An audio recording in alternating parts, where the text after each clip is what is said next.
get on down to Vinyl Record Dude. If he doesn't have it, why the are you trying to listen to it? My name is Mark Daly, and you're listening to the All Over the Place podcast where the fun sanity never ends. Hello and welcome back to All Over the Place. I'm your host, Eric Porvoznik. Thanks, everyone, for checking in, and I just want to thank everyone for liking, sharing, subscribing, and commenting. There's some comments coming up on the YouTube posts. Thank you so much for that. We continue to grow because of you and because of Jim Culver. Hello, Jim. How are you? Hey, how are you? Excellent. I'll explain why I'm decked out the way I am once everybody gets in here. And Marty, welcome back. Hello, sir. Hey. I think this may be 2 shows in a row where we've had someone coming on for the 3rd time. And this guy I met 2 years ago now, two almost maybe 3 years ago now. He hooked me up with an NXS Decadence, nice little 12-inch there, one of their rare EPs at his store when they were just like a tiny little brick and mortar store in Scottsdale. And now they're bigger. Quickly, he was on for the 2nd time. He joined us when we had Josh, now Jenny, from the Vandaliers on, and Nick was one of our guest commentators there. So please welcome back to the show from Vinyl Record Dude, Nick Boor. Welcome, my friend. How's it going? Hey, Nick. How you doing? Well, Nick. All right. So, just very quickly here, folks, there's my Vinyl Record Dude t-shirt. All the things that you can get. So, Nick, you are now in a bigger store in Scottsdale. Tell us all about the move. And I guess without all the sundry details, it might get you in trouble with a certain city. It was a complete nightmare. Total nightmare.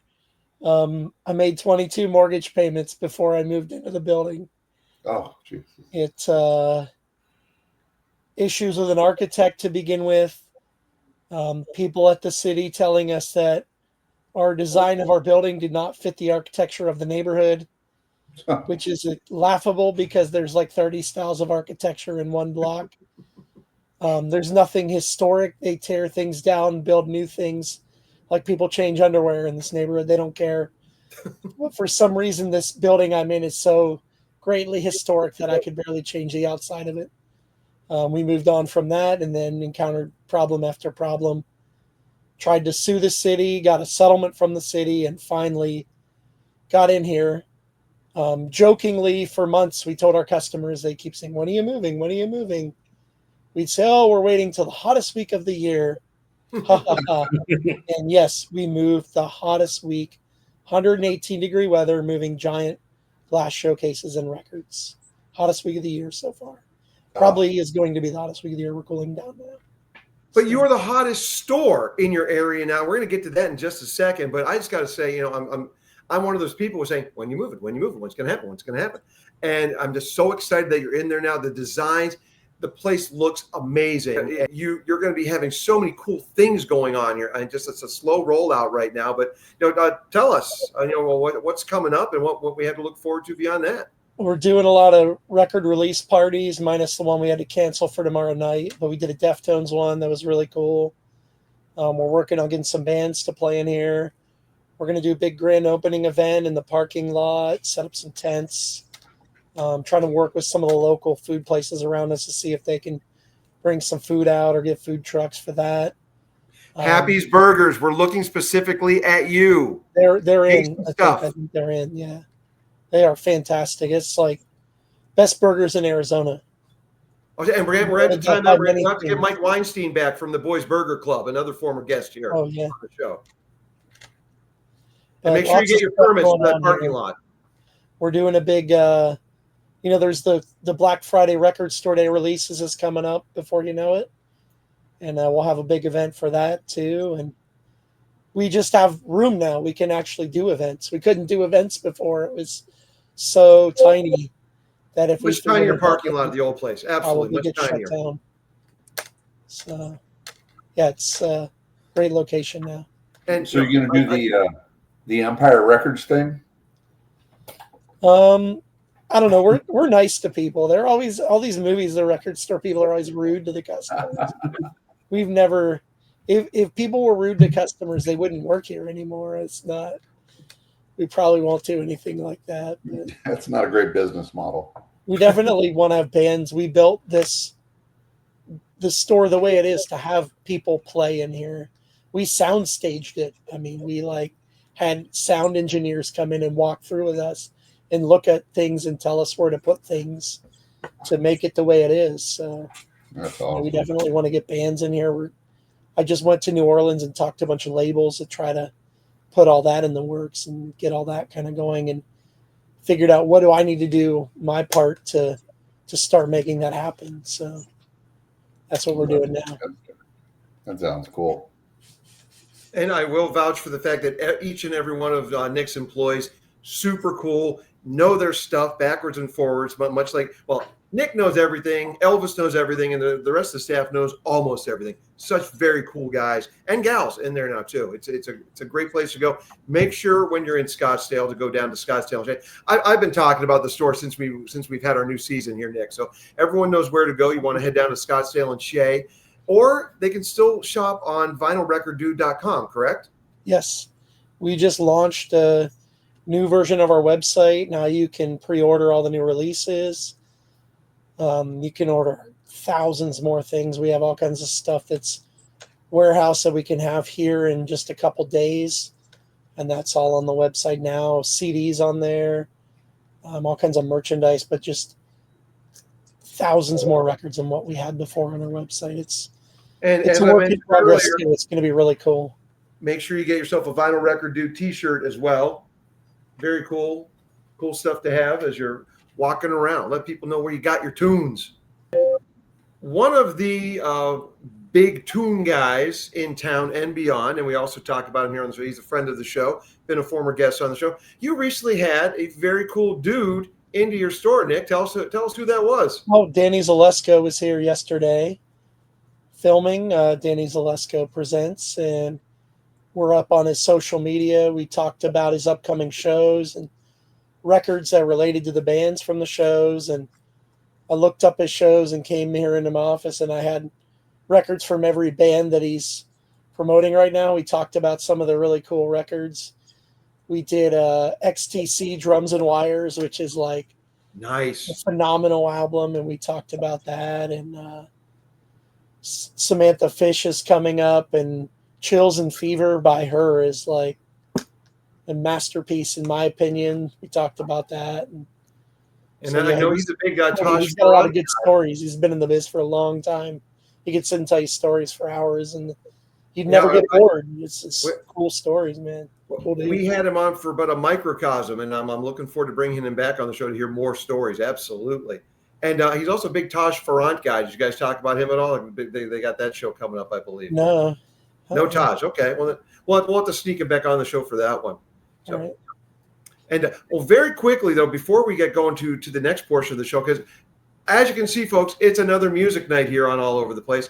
And unfortunately, Kathy wasn't able to join us, but she said she may jump in as the night goes on. We'll see what happens. But even if she's here, or if she's able to join us or not, make sure you head over to Instagram.com/RushFanatic. That is Kathy through and through. She loves her Rush. And she's, like I said, Instagram.com/RushFanatic.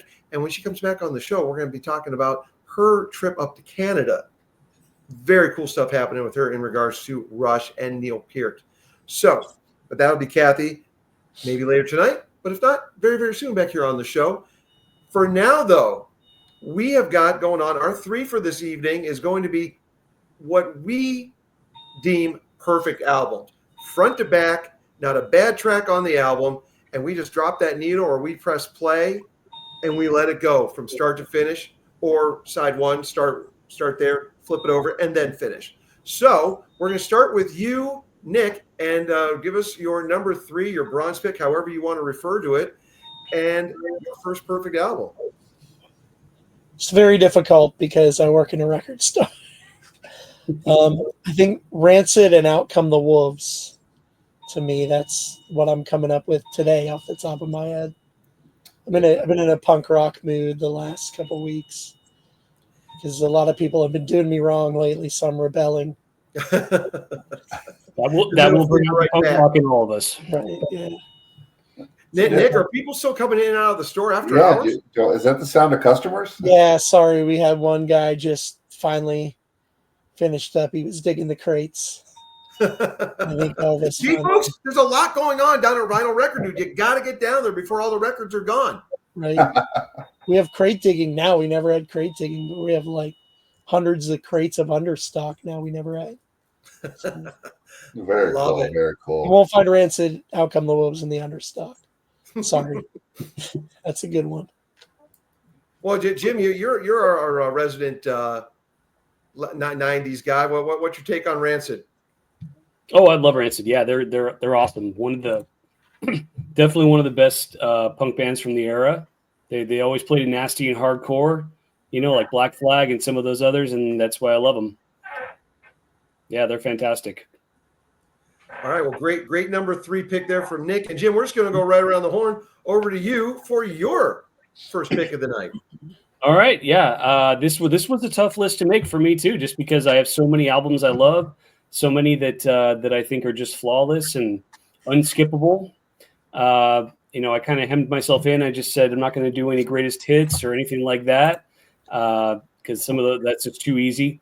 So they have to be actual albums. So my number 3. This is a band I've loved since high school, and I think this is probably their best album. It's Bare Naked Ladies, and the album is Stunt. Always been a huge fan of them. They're a huge part of the 90s alternative scene. This was kind of the one that put them on the map internationally. And it's not as esoteric as some of their other albums, but it's a little more commercial. The bands are a little more, or the songs are a little more short and radio friendly, but they're a ton of fun and they're really well done. Obviously there's 1 Week, that's their most famous single, and that's a great tune. I dare you to not sing along with it when it comes on the radio. It's fantastic. But there's just so many good tracks on that. Especially if you're a fan of the band, but It's All Been Done, Light Up My Room, Alcohol, Call and Answer. And that's not one song, by the way. It's a bunch of different ones. That's a long title. Yeah, they have some really great tunes, and then they finish it off with this kind of beautiful dreamlike song called When You Dream. Just a perfect way to put the capper on that one, and it's just a fantastic album all the way through. I love it. So that's my pick. I dig it. And any album that inspires Weird Al, that's a friend of this show.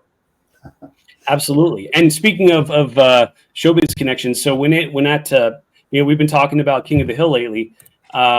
When this album was re-released about 15 years ago, 20 years ago, it included a song called Get in Line that was for the King of the Hill soundtrack.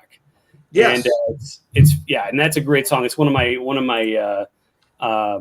favorite songs by that band. That's maybe the most underrated by them, but it's a really fun tune. So if you ever get a chance to check out the second edition, it's really good. So I'm sensing a theme here. Eric with the replacements. You're starting to do a little of that with Bare Naked Ladies. We need to do a drinking game. Every time Eric mentions replacements, or I mention Bare Naked Ladies or Blink-182, or Weird Al. My Or sister anyone mentions Weird Al. went to a Bare Naked Ladies concert, and she posted a picture on social media of her and a couple of friends that said Bare Naked Ladies, and I said, "You have all your clothes on. I don't get the joke." It's probably, I think that's why they picked that name, so they can make jokes like that. Yes. Is that the before picture? Let's see the after. All right. Well, Marty, we're going to switch it over to you for your first pick of the night. All right. Well, so first of all, like Jim said, the list was getting out of control, so I had to parse it down somehow. So I limited myself. Everything had to be like before the mid '80s. Just I knew you guys are going to have a lot of modern stuff. Punk was my first real music, like that I chose. That it wasn't my parents' music. So anyway, so I'm going to stay. Yeah, I'm going to do the older music since I'm the elder statesman here. So I'm going to start with Led Zeppelin, Houses of the Holy. It's Ooh. an easy album to love. It's not super complicated. It's just really good music. I mean, it opens up. I mean, you have so many songs that are they just grab. I mean, the crunge. I mean, my note here is John Bonham with a bunch of exclamation points.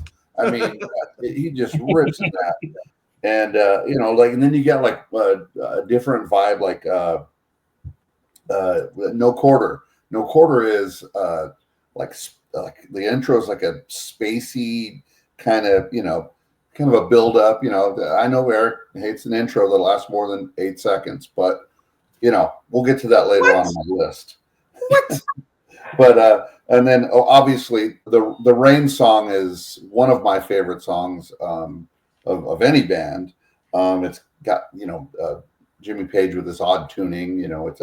It's very melodic, and I thought about it, and something that popped in my head. That song, and the whole album for that matter, but that song is really good. A really good song if you're smoking weed. It's mellow, and it flows, and there's the ocean with its odd timing. There's just so many. Dancing Days is obviously a popular one, but that album just really good, really good. Lots of different vibes. These guys are killing it. I mean, it's just that the Rain song. It's just Jimmy Page being a mad scientist. It's just so cool, so cool. Love that album. Great Zeppelin album, in a catalog of great Zeppelin albums, and that one ranks. Yeah. I bring it. That's in my top 3. Great call. I love it. Yeah, it was hard. Song Remains the Same was up there too, but anyway, it was hard to choose, even among one band, one album. That's how they are. And just as a reminder, folks, everything that we're mentioning tonight is best listened to how, Nick, on what format? Vinyl. And where can they get these things? From Vinyl Record Dude, correct? Yes. All right, there you go. Especially the Zeppelin. There are some unbelievable versions of that out there on vinyl. I mean, now, a technical question for you here, Nick. So, because all these bands, well, not just but so many bands, they're remastering the albums, putting it out on 180 gram. Do you find that the sound is better on those, or would you go with the original? Depends on who did it. There you go. Some of the stuff they're redoing is great, and some of it belongs in the garbage. Well, what's your take on the Zeppelin albums? Just because Jimmy Page takes so long to curate those things. Some of the new Zeppelin now is good. In the 70s, they were repressing them and just cranking out junk, basically 70s and 80s. But the original pressings, that you find on Atlantic Records with an 1841 Broadway label, they're on thicker vinyl back then. They were done by people like Robert Ludwig and really good people who knew what they were doing back in the day. And that stuff is killer. But finding that in good shape is also very difficult. Those are party records. So usually when something's a party record, it's easy to find a Led Zeppelin record, but it's hard to find an original Led Zeppelin record in really good shape. These are the things you learn when you go down to Vinyl Record Dude, folks. Quality information. All right. Well, for me, I'm going to go in chronological order tonight, and for my 3 before I get to my honorable mentions. My first one, I'm going to go back 40 years, and I was reminded of this one earlier this year when I saw Simple Minds playing in their touring 40th anniversary for Once Upon a Time, which came out at the beginning of my sophomore year of high school. And, at the beginning of the year when Breakfast Club came out, Don't You Forget About Me, a song that they didn't really want to associate with themselves. So they didn't eventually put it on the album like so many people do. But that was just the beginning of a sound for them that they built up to it. Their previous album, Sparkle in the Rain, great album, a lot of good singles on that one. But for me, just start to finish, you kick it off with the title track, Once Upon a Time, and you end with Come a Long Way, which it's kind of like a mini concert. So they open they're like an opening band, a 40 to 45 minute set, and you go out just booming choruses, and it's such a great 80s production by Jimmy Iovine and Bob Clearmountain, and just big drums, ringing guitars that just accentuated Simple Minds so well. Love it. And Sanctify Yourself, Ghost Dancing, all the things you said. Oh, Jungle Land, I Wish You Were Here, Alive and Kicking. Alive and Kicking, I think, maybe the highest charting single off of that album. And it's not even in my top 3 for that album. That's how great this album is, start to finish. Simple Minds, Once Upon a Time, 1985. Yep. I remember when that came out, and I had said before I was into the punk scene. I went right from that to metal, and all this great music was coming out that I had to hate because I was a metal guy. But now I listen back to it, and it's good stuff. Really good stuff. Yep. And before I forget, I made the note here. I didn't want to forget that Michael Bean from The Call did backing vocals on this album, and then Jim Kerr returned the favor on The Call's next album, Reconciled. So rest in peace, Michael Bean. Great voice and just great backing vocals on this album from Simple Minds. And now we're going to flip it back up to Nick for his middle call, the number 2 or the silver. What do you got for us, Nick? I'm going with more things from my youth. I'm picking the one that probably most people don't pick from Nirvana, but it's In Utero. That's probably the Nirvana I listened to the most. That's the one that got to me the most. You can see I'm a pretty big Nirvana fan right there. Nice. Just grew up. I was in high school when Kurt died, and it was a huge thing. And In Utero was, coming out, and it was just it was just the moment. It's thinking back to the memories of the places I went when I heard that and the people I hung out with. I think that has something to do with my love of music too, is the memories of that surround certain things. And I have a lot of great memories listening to that album with people and friends, and it's front to back. Just, I know every note on that by heart. I can hum it, the whole thing in my head or out loud. And I wouldn't sing it out loud. You don't want to hear me do that. But I can relate to that. there were songs on there that were highly offensive to people, and I kind of, but they were tongue in cheek, and nobody got the joke or nobody got the point. And I appreciate that too about Nirvana a lot. So, see, that's why I like it. For the same reason I like Verses from Pearl Jam more than I like 10. Great albums, 10 and Nevermind, but I love the second albums, whatever order you want to call it, the second major release from Nirvana within Utero. But yeah, I love those. I love that album much more than that's my go-to more than Nevermind, no doubt. And Jim, you're another of our Nirvana guys here. What's your call on this one? I mean, I prefer Nevermind, but they're both absolutely fantastic albums. I mean, if I was to pick one Nirvana album, I'd have to go with MTV Unplugged. That's absolutely amazing performance of everything on there. It's a fantastic album. Didn't make my list, but it's great. I love it, Nick. Instant request / up in on display now. I love it. They did this super deluxe double 45 RPM direct metal master of it. They've been doing that with all the Nirvana stuff, and it's like the end all be all version of every Nirvana album as they're gradually putting them out. So I had to grab that. Can't stress enough, folks, all the things you can get down at Vinyl Record Dude, Scottsdale and Shea in Scottsdale, Arizona, or vinylrecorddude.com. Yeah, it's a little unfair. You can stand up and just get anything you want. I have an insane amount of records in my office right now. When we moved my office, I got a lot of comments from employees, family members about needing to thin my record collection, and I've successfully sold about 200 out of it since we've moved in here, which is a lot for me. Wow. So do you bite think your if tongues, every time, friends and family, bite your tongues.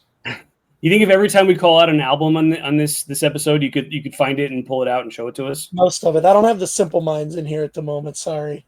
Well, that's okay because I do. There you go. Yeah. Sadly, my next two I do not, but Nick and I have lots of Zeppelin in my office.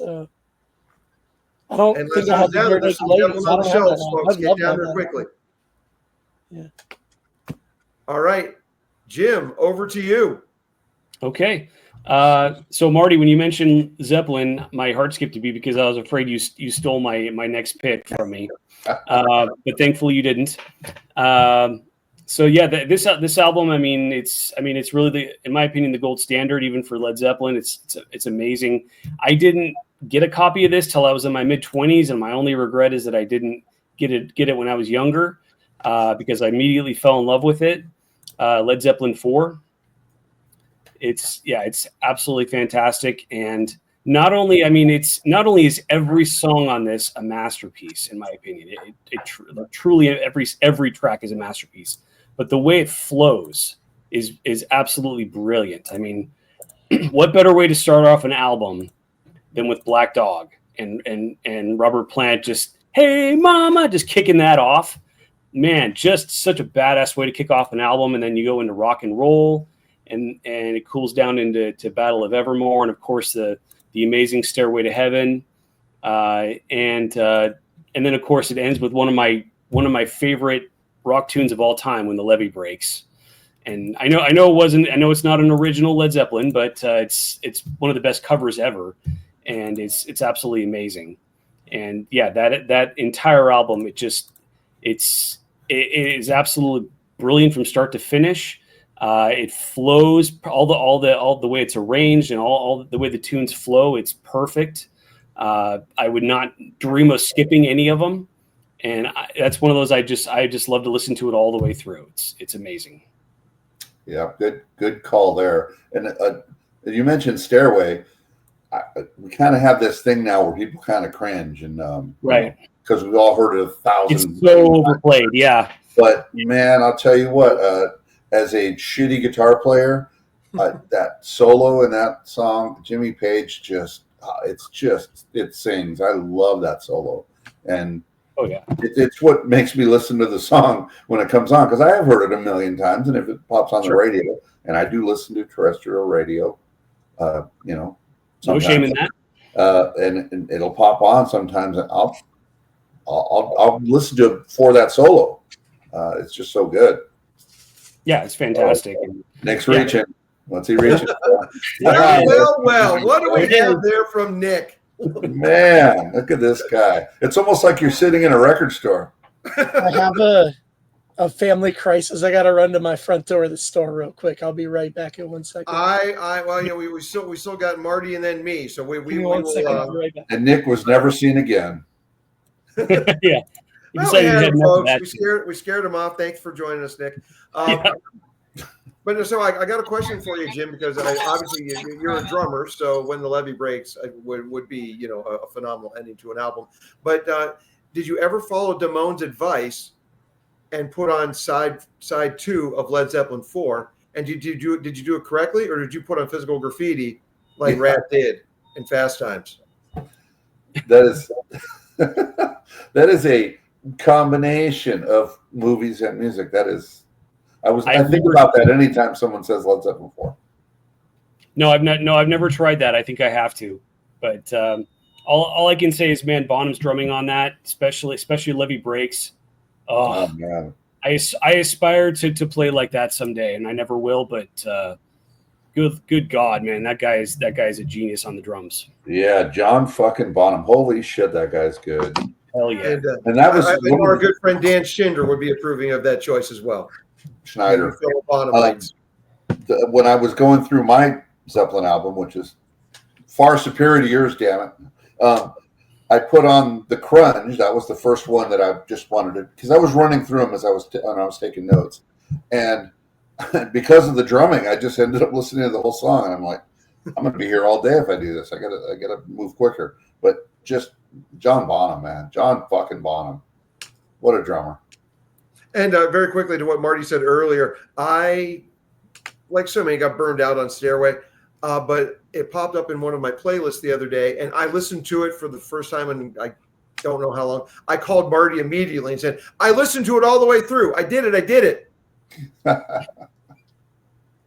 overplayed or not, it is a gorgeous song. And yeah, you take some time off, you listen to it again, you just go, holy shit, this is a Yeah, there's a reason for years that in Hotel California duked it out for, the most popular song on the Memorial Day weekend, start to finish stuff. Yeah. I used to love those countdowns. That was so good. Good time. KLOS did a great one. Terrestrial radio, you did have your place. You did. Queen. Wait, I got to change my. Never mind. Oh, well, Marty, we're going to you next, Marty, now that Nick's back. All right. And I did notice that I'm looking over here at my other monitor and talking to that, and I need to talk to the camera. I'm really not very good at Yeah, you this. forgot to put the sheet on it? I did this one in honor of Eric. It really not, but He thinks he's going to get to me on this one, folks. He's not. Go ahead, Bo. Somebody on this show, somebody who remained nameless, said, "Oh, they're just a bunch of it's just a bunch of songs with 12-minute intro," and I get bored. Anyway, yes, I think we were talking about probably More Than a Feeling. I don't know, but he said that Boston has too many long intros. He didn't like it. Anyway, Boston. That's my pick. There's a lot of reasons to like it. The talent. There we go. See, there it goes. that's how much you hated that pick, Marty. I mean the talent in this from really mostly one guy, Tom Scholz. Like he did everything. Just one of the best produced albums ever. My top two are on that list of best, produced engineered albums ever. Fantastic. The sound is just.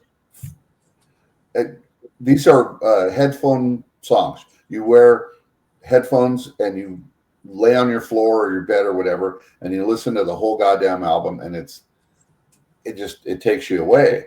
I mean, More Than a Feeling. My notes are Delp. That guy, one of the best singers ever. I mean, he's probably the best super high range singer. There it is. All right. There it is.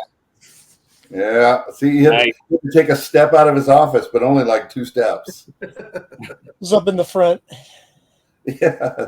So just incredibly produced. Tom Scholz he was a mad genius. Like he Marty, I think you used the wrong word there. Sorry to cut you off, but impeccably produced. Yes, I mean wow, a compliment about Boston. All right. I respect the album. I've just heard More Than a Feeling enough. That's a good point. But I mean, so there's just one good rock and roll band.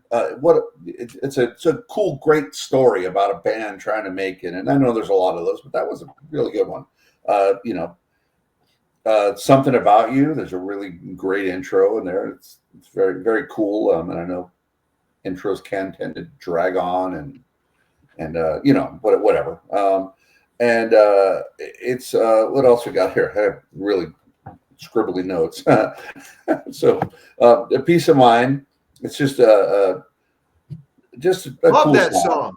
It's just a cool song. Nothing jumps out. The whole thing is just put together really well. And then Let Me Take You Home Tonight. Great love song. I mean, I've always dug it. There's 2 on the album, two really good love songs. It's just Something About You is a really good love song. And Let Me Take You Home Tonight is a great love song. That is fantastic. And did I mention Tom Scholz is a goddamn genius? The production was second to none. Amazing. What was that? Impeccable. And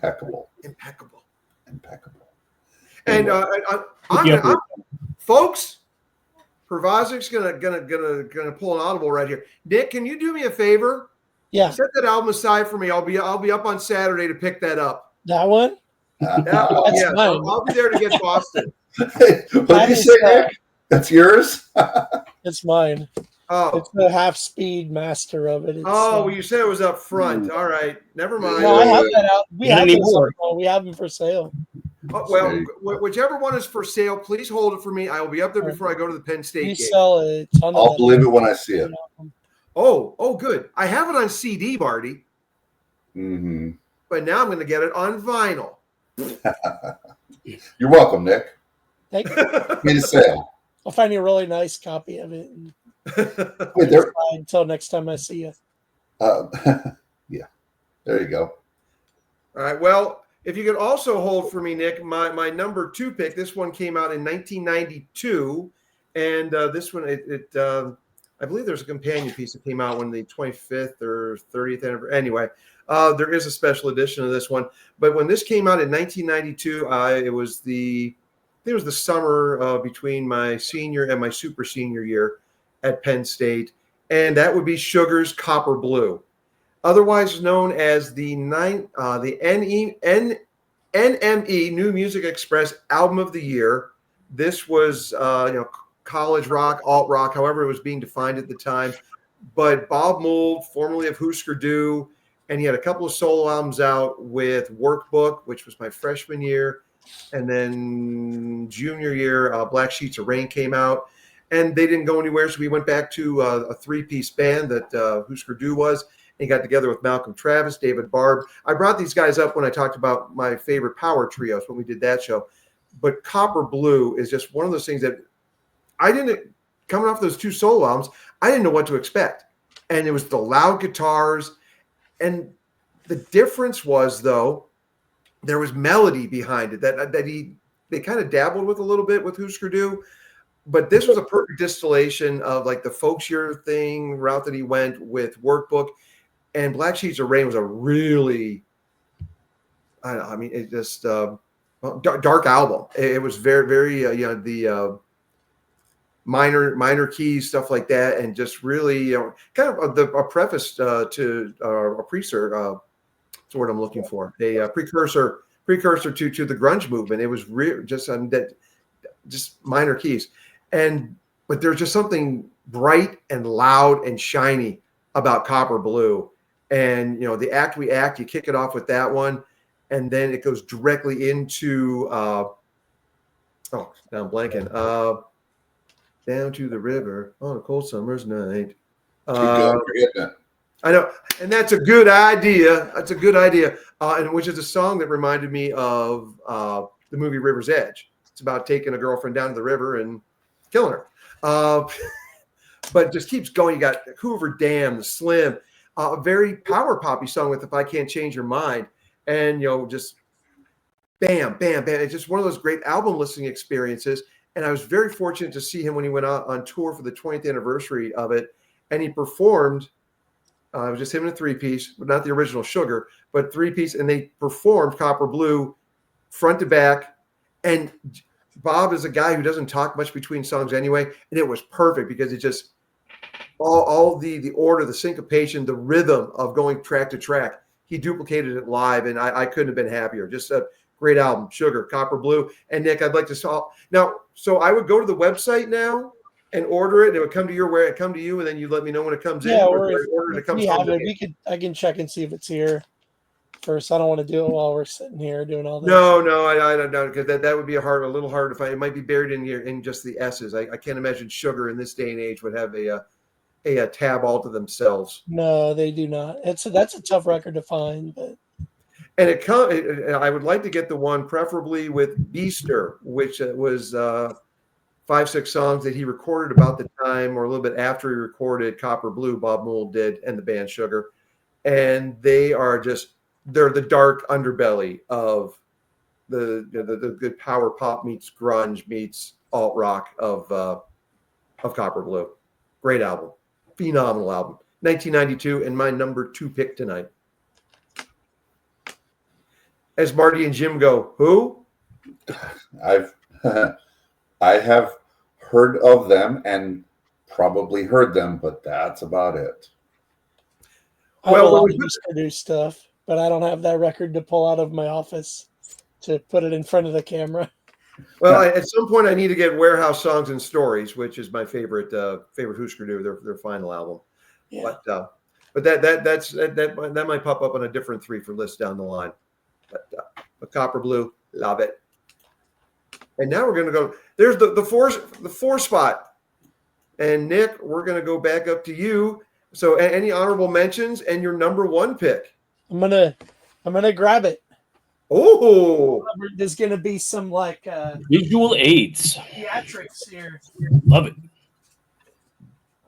Trying to think if there's anything I missed here on my notes for Copper Blue. No, just a great album. Oh man, yes. Oh yeah. My number one album. This album basically introduced me to punk rock as a kid. I heard Jenny Jones come on, and I thought, what is this wonderful sound? Who are these guys? I want more of this. And this began my lifelong love affair.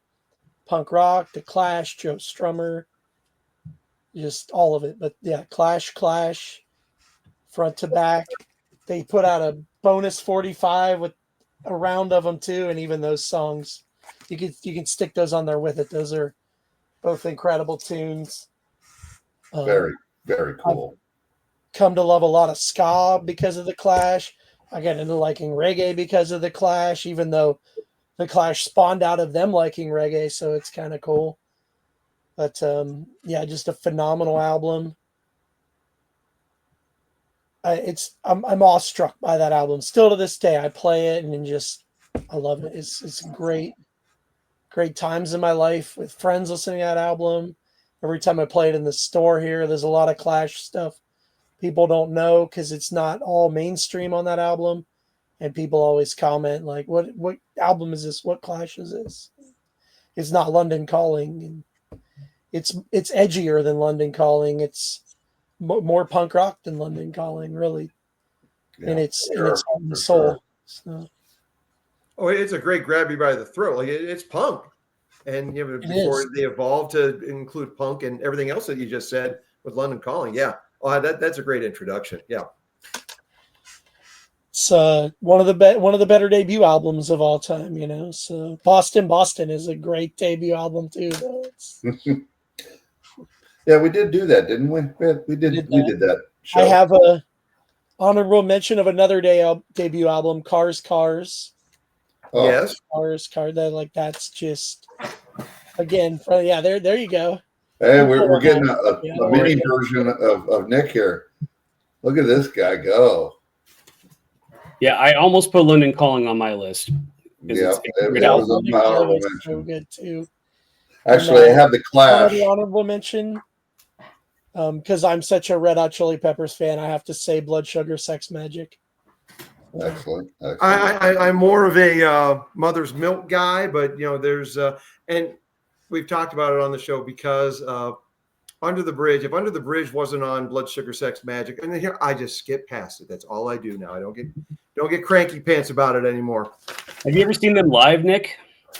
Yeah, a bunch of times back in the day.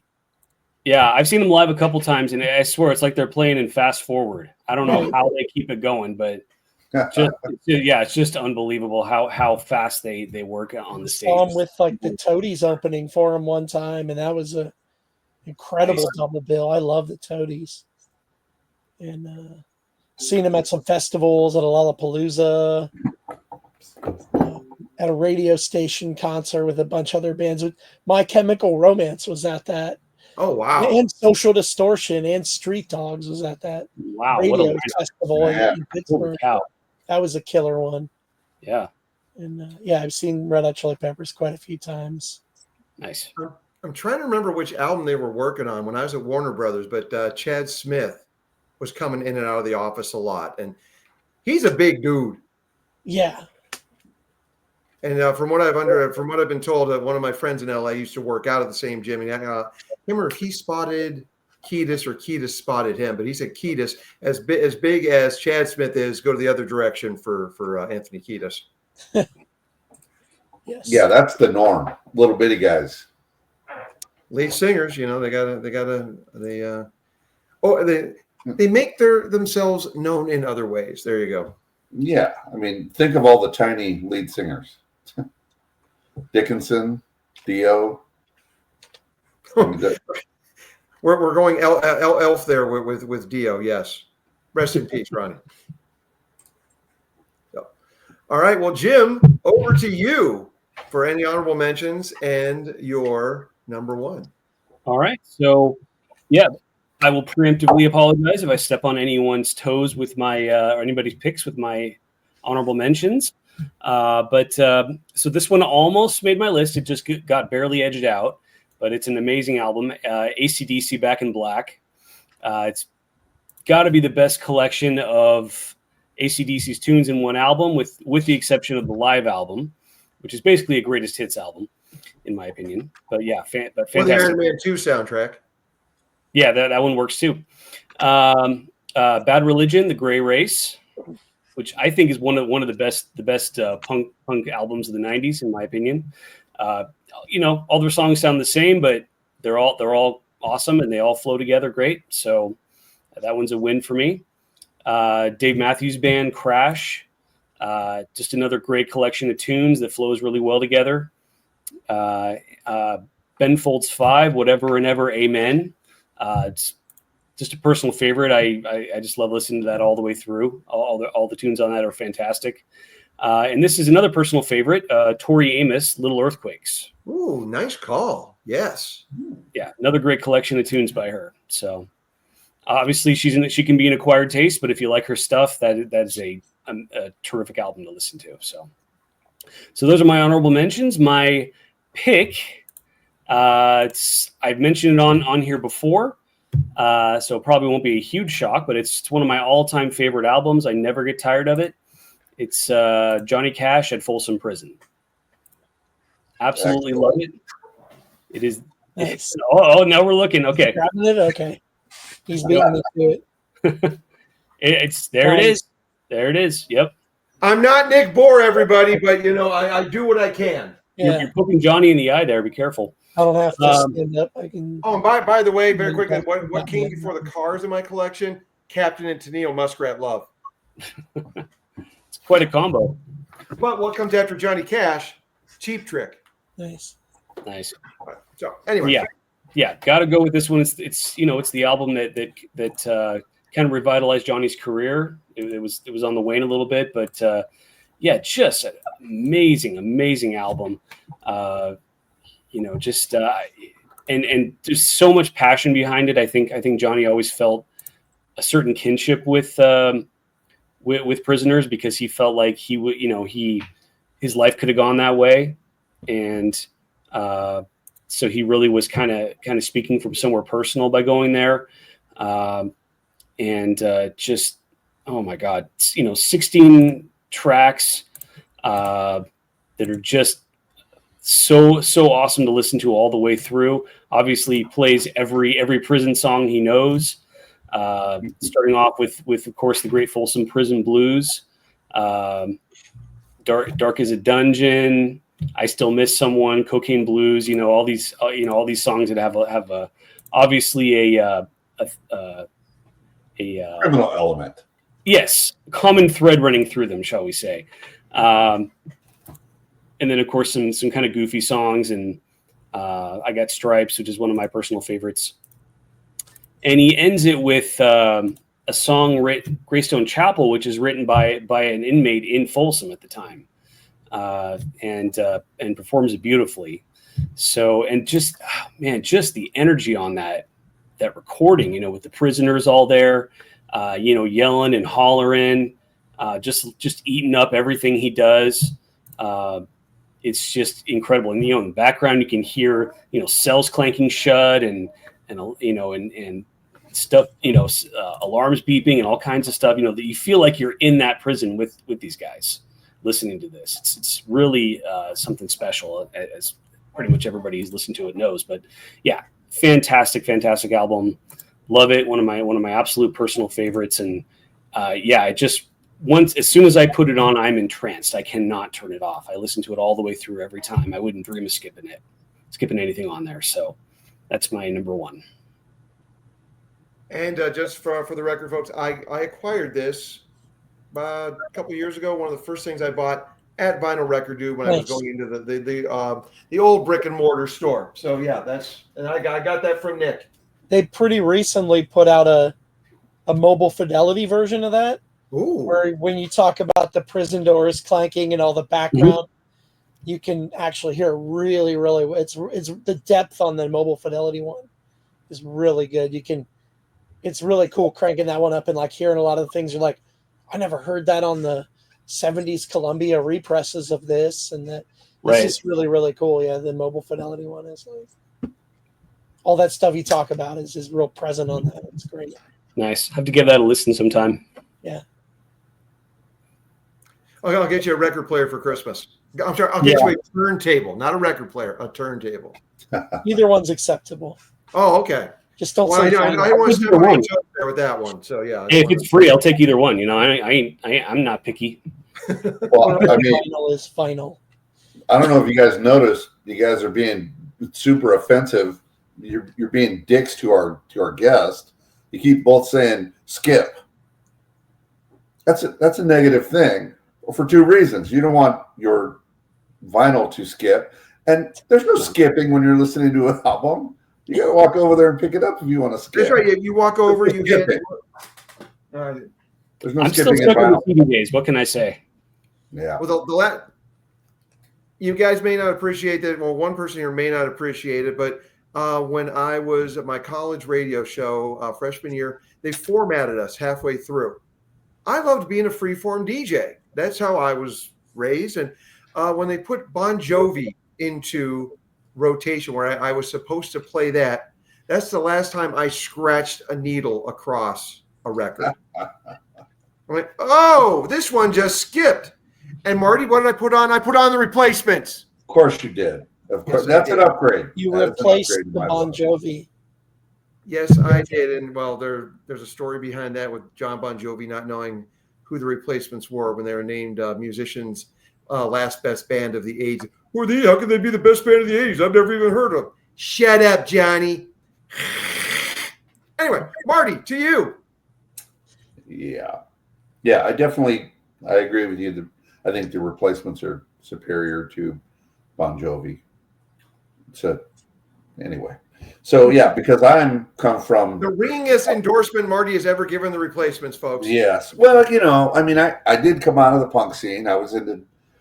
You know what? I'll just go ahead and go right into it with my honorable mentions. Two of them inspired by Nick, because it got me thinking about my punk, my punk years. I was very young, but it was good. My introduction to my own music, to punk, at least my own genre. My two albums were Dead Kennedys, Fresh Fruit, and Black Flag, Damaged. Man, I had both of those on vinyl. I don't know what became of them, but I had those on vinyl. That was my first introduction to some heavy music. Because before that, I was listening to good stuff, but the Cars, Kings of the Wild Frontier, things like that. But anyway, some quick rundown of there he goes. Of oh yeah, Super duper deluxe box set, Kings of the Wild Frontier. Vinyl and CD. Nice. A couple of I'll just run down a quick list of honorable mentions. Obviously, Back in Black's already been covered. Pink Floyd, I like. There's 3 albums there. There was just too much to deal with. The Beatles, I didn't even attempt. I'm just like, you know what, the Beatles. They're the freaking Beatles. I like Billy Joel, Stranger. That was one that I really dug. One that very almost made my list was Guns N' Roses' Appetite for Destruction. I don't think there's a bad song on that album. At the time when it came out, it was fresh out of the hair era, and it was different and a little harder, but it wasn't grunge. And it was just fantastic. Almost made my list, as well as Kings of the Wild Frontier. Almost made my list as well. So for my number one, probably not any of you are probably not a fan. That doesn't matter. You're not old. Well, Eric is. So again, I'm going back to the producer thing.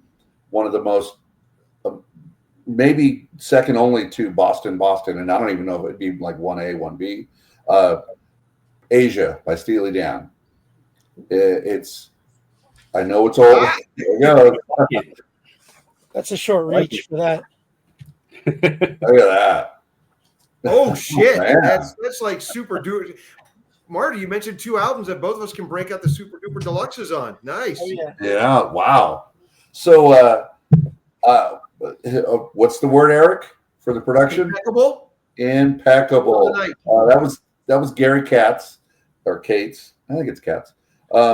Anyway, really, and people that don't really know, Steely Dan is 2 guys and then a lot of really brilliant studio musicians. So it's Walter Becker and Don Fagen. Donald Fagen. Don't call me Don. So Asia was impeccably produced. It's another one, just like Boston. Vinyl and headphones. That's how you listen to it. Whole thing. Just lay there and absorb it. It's fucking amazing. Just a quick rundown. Black Cow. It's a cool groove. It's a great breakup song. That's pretty cool. And it's the backup singers are just fantastic in that song. What else we got? And cool mellow keyboard sections. Peg has a very killer guitar solo from Walt. And Asia, it seems very typical, but it's got 4,186 instruments playing on that album. I can't find them all. I tried to listen over and over. There's so many. I find new ones every time I hear it. And a great, really long, great guitar solo on that one. And some really amazing drumming in that. And check it out. You will love it, Jim. The guy's name is Steve Gadd, who played drums on Asia. And it's just really, really great stuff. And the miking drums, getting good drum sound is really, really hard. And man, it just sounds fantastic. And a couple others, Home at Last, some great vocals, the piano, the bass, and Josie, one of the, I don't know, I can't even pick a favorite here, but great intro. And that I wrote here, the bass line slaps. I sound like one of the youngsters, but what an album. What a fucking album. Just, I want to listen to it now. I mean, and I know Steely Dan's not for everybody. I get it. They're old. This music sounds old. My wife absolutely hates it, but whoever's driving gets to pick the music. So there you go. I saw them a couple years ago. Part of when live music came back, I caught them live. Phenomenal. Glad I made the trip out to see all the instrumentation. Of course, Fagen's no longer with us, but Walter Becker's leading that band. Great stuff. Yeah. Or is it the other way around? Donald Fagen's still with us. Walter Becker's not with us. Yes. Yeah, there we go. I got it backwards. Yeah. But hey, wait around long enough and everybody's dead. Not quite yet. And I thought I was going to be able to break out the Billy Joel, The Stranger. I don't have The Stranger. I had 52nd Street and Glass Houses. That's all I've got on vinyl right now from Billy. Both really didn't want to get the honorable mentions because I would have been up and down and running. I'm limiting I have myself. all the Black Flag and Dead Kennedys you could shake a stick at. I should have emailed you my list. I could have had it all spread out behind me. Love You it. could have been dealing with like cards. Rotoscoping. Well, folks, I once again want to remind everybody, you see it on the ticker there, but stop into Vinyl Record Dude when you're in Scottsdale, and you're not in Scottsdale, just pop on to www.vinylrecorddude.com. They'll get it ordered for you. And to mine, I'm gonna my honorable mentions are going to be one from 1987, another phenomenal year for music, and let's see if I can bring. It's buried too far back there. Oh, what the heck? I'm going to go for it. Oh, whatever. Go for it. Ah! All right. Well, there's what I was going for. Robbie Robertson, self-titled album. This thing, Daniel Lanois produced it. He was also working with U2 at the time. U2 pops up on a couple of tracks on this. Sammy Bodine. Great album. If I'm not mistaken, I think Jim Kerr from Simple Minds pops up on that too. But that's an honorable mention from 1987. I'm going to go right now. 2 honorable mentions. This year has been good for music, good for new stuff, but none have been better for me than these two. One of them, and if you can't tell, folks, I'm wearing Lost 80s Live. I just saw this concert recently, which included the Vapors. It was great to meet Steve, their bass player, live, and thank him for coming on the show. And they didn't play songs from this album, but I brought it up. I'll keep going with it. This is my album of the year so far. The Vapors, Wasp in a Jar. Front to back, amazing. The only downside with this is because it's an LP, they had to chop off 2 of the songs that you can get digital or on CD. But still, and this album is so good. I mean, they didn't play anything from it. They're only playing the 80s hits, which makes sense when you're at a Lost 80s live show. But I let a few people know that, hey, they've got a new album out and it's damn good. But yeah, just hit the ground running. Great first song, and then it gets better to close with that one. And Decompression, my song of the year. Love it. Great bass from Steve on that. But my number 2 album of the year is from a band that Nick and I both love, and I know he is working to get them into the store. I think that's what you had said. Vandaliers, Life Behind Bars. This album is so good, and just, I mean, Dead Canary to kick it off. I mean, Thoughts and Prayers, great song. You Can't Party with the Lights on. Got some guest stars on that one. Dead in the Ditch, Your Picture, the title track, Bible Belt, great song. I mean, Josh Became Jenny, and this album, Nick, I'm going to say it. This is my favorite Vandaliers album. They just keep getting better and better with every one. As far as I'm concerned. Love it. Like ever. But still on my number 2 album of the year. Behind Wasp in a Jar. Go Vapors. Then thank you, Ray Roldan, for bringing them to our attention here on the show. But my number 1, I shouldn't like this album. Came out in 1999. I was 29 years old at the time, closing in on 30. God damn. This is an incredibly juvenile and immature album. Jim knows where I'm going with this one. And the first song is I Hope You Die. But it grabs you. It pulls you in. That would be Bloodhound Gang. Yes. Hooray for Boobies. Oh ironic, since I'm an ass and leg man, but hooray for boobies. This album is awesome. It's juvenile. It's immature, but it's funny. It's politically incorrect. It was before people started giving a shit about offending people. It's amazingly offensive. So what? Because as far as I'm concerned, it's got 2 great lines on it it's great advice, and I wish people would heed the second one. The first one is from Hell Yeah. And if I were God, thou shalt not worship false Billy idols. Great advice.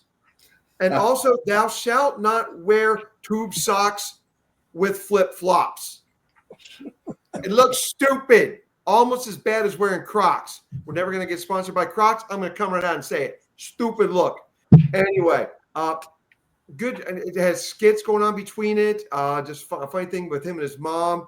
I'm not going to get vulgar on the show. Listen to the album, but Mama's Boy goes into 3.14. Also, for the math geeks out there, that is pi.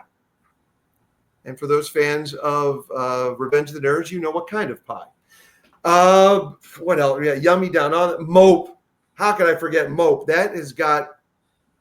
And I didn't like sampling when it first came out. I was pissed off at the Beastie Boys when License to Ill came out. It took me a little while, but once Public Enemy with Fear of a Black Planet, with the sampling on that, and also Beastie Boys, their next album, I had gotten used to sampling being used as an art form with Paul's Boutique and Fear of a Black Planet. And Hooray for Boobies, great stuff. And Mope, you've got Falco, kicks off with a sample of Rock Me Amadeus. You got Frankie Goes to Dick Around Like Frankie Goes to Hollywood with Relax. Metallica, For Whom the Bell Tolls.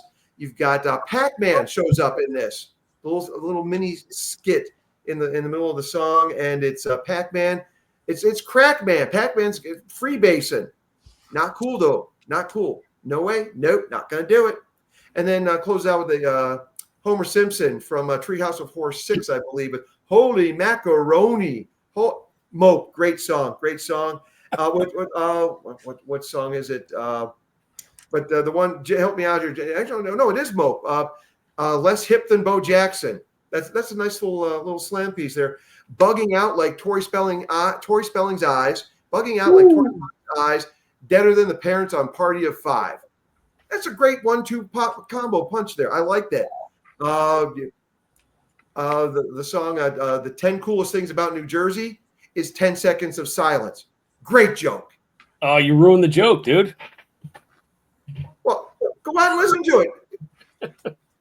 Don't forget Chasey Lane also makes a cameo. Karaoke that Casey song, Lane, Mark. And if with a and rusty I'm pearl not going hat. to say who Chasey Lane is, but you can Google it, or maybe you don't want to. I don't know. Make sure Looking at you your have computer. your settings changed for that one to Yes. not moderate. No, you Yes. want to have off on that one. What else we got? It's the Bad Touch was the single off of that one, and how that became a single, I don't know. But funny song. I mean, it's just a fun. Like I said, it's immature. It's funny. A lap dance is so much better when the stripper is crying. That's a country song I will put up there just a notch below Johnny. I've never heard this album, and now I have to. It's This freaking awesome. hilarious all the way I through. do not have the record in front of me, but if you hold up the label and put your tongue through the spindle hole, it looks like a boob with a nipple. And they Nice. created the record and it says on the label, insert tongue through spindle hole to simulate nipple. Very cool. And who are we to argue with instructions like that, folks? Do not argue. The band was nice enough to be polite, you know. Oh, and if you get the special edition, I'm not sure if it's on the special edition vinyl, but on streaming it is. They do an amazing cover of Black Sheep's "The Choice Is Yours" with a little bit of a metal edge. I like when they get the metal guitar going. But yeah, the choice. I mean, the Bloodhound Gang, "Hooray for Boobies," my #1 album from 1999. Perfect start to finish, and then they close out with "Along Comes Mary." Great guitars, yeah, fun stuff, and a great way to end the decade of the '90s before I turned 30 and had to at least start acting a little bit mature. Did not expect that to be your #1, but it was. Congratulations on the out of pocket pick, and yep, it is a fun as hell album. I'll give you. Well, I probably would rank this #1, but all three. I went chronologically, but yeah, it's. And like Nick said earlier, and we all said this was tough for all of us. All four of us love music, and to just pick four. I mean, and what our honorable mentions. Great stuff out there, and there was only one overlap. The Back in Black. That was the only one that that shows you how diverse we are, folks. And I'm glad I went out of pocket there for you, Jim, with "Hooray for Boobies." All right, so now I'm gonna screw it up and say, hey, I didn't mention Iron Maiden. There you go. Now I have. Not even. Here you go. All right, this will be our plus. We weren't going to do a +1 tonight, folks, but we're already over an hour, or about an hour after I do some editing. What is the one album from our favorite band that we didn't mention tonight that we would put on there? Marty, since you kicked this off, what Iron Maiden would you pick? I'm going to blow your mind because you have talked me into it. It always changes, but it is currently Power Slave. Nice. Oh, wait, I'm stumbling, Marty. I'm stumbling. What do I have first there? Oh, whoops. Live After Death. Oh, there it is.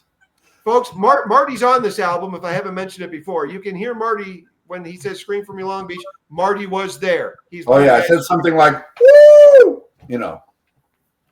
And by the way, during that time, I stared at those album covers while listening to music endlessly like everybody else.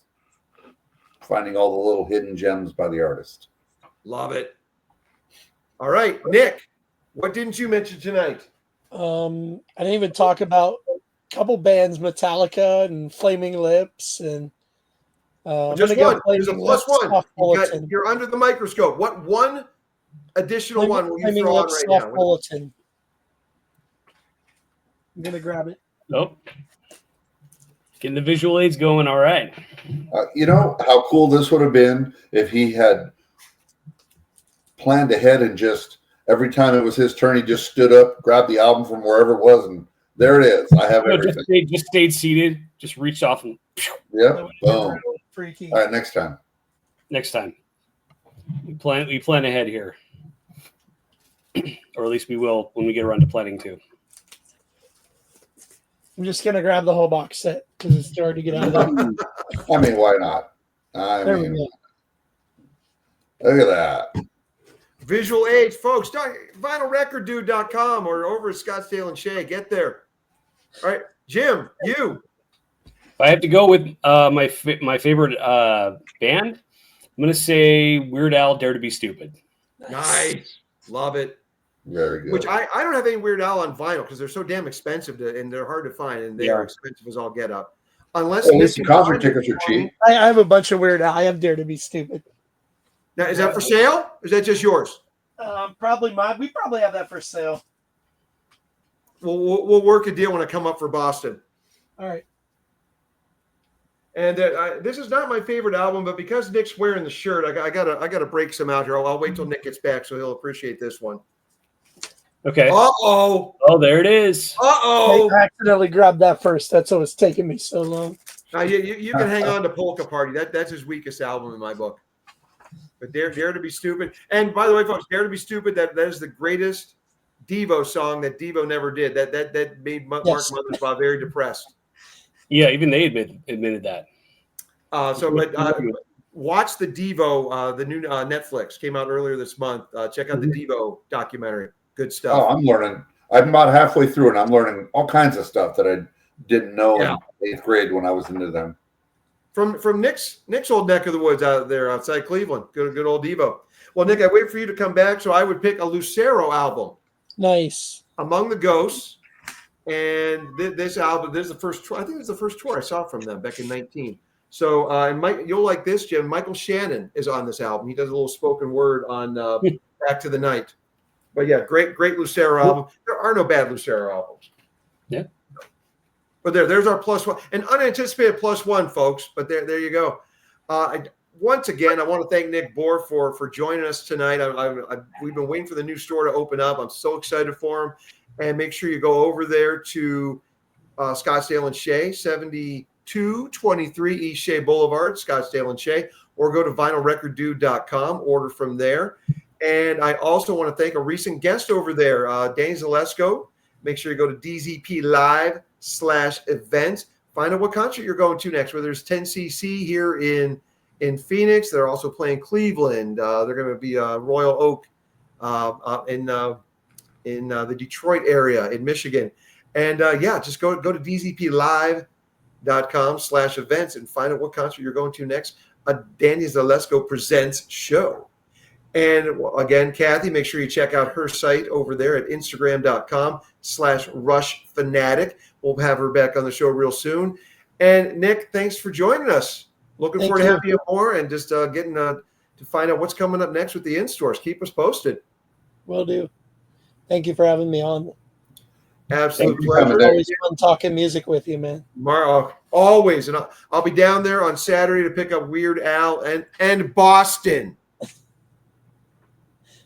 Nah. Gotta listen to Don't more worry, than I won't pick up the needle and go past. The first time around, I haven't listened to More Than a Feeling on vinyl since I had the K-Tel rock album. That was on there. You'd be shocked to find out it's a really good song. Well, on the rock album, it didn't have that monster intro. There you have it. All right, folks. As always, thanks for listening. Make sure you share, subscribe, comment. We love you for helping us grow. And we'll be back real soon on All Over the Place. Take care, everybody. Bye-bye.